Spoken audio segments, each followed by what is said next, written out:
ప్రపంచవ్యాప్తంగా పరిశీలించామంటే చాలా చోట్ల యుద్ధాలు జరుగుతున్నాయి. అందులో అమెరికా ట్రంప్ అనవసరంగా ప్రపంచవ్యాప్తంగా గొడవలు పెంచుతున్నాడు కానీ తగ్గించట్లా. ఈ సమయంలో సాధారణంగా స్టాక్ మార్కెట్లు డౌన్గా ఉంటాయి, కానీ స్టాక్ మార్కెట్లకి కొద్దిగా తగ్గిన ప్రైమరీ మార్కెట్లో ఈ నెలలో మొత్తం 30 ఇష్యూస్ వస్తున్నాయి, పబ్లిక్ ఇష్యూస్. అవన్నీ కూడా ఎంత అమౌంట్ అంటే 30,000 కోట్ల రూపాయలు.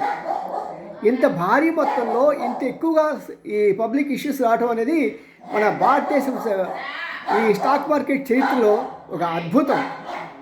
మరి నా భూతో నా భవిష్యత్తుగా మరి ఈసారి ప్రజలంతా కూడా చాలా వరకు వారి దగ్గర ఉన్నటువంటి అమౌంట్స్ అన్నీ కూడా ఈ యొక్క పబ్లిక్ ఇష్యూస్లో పెంచుతారేమో అనిపిస్తున్నది.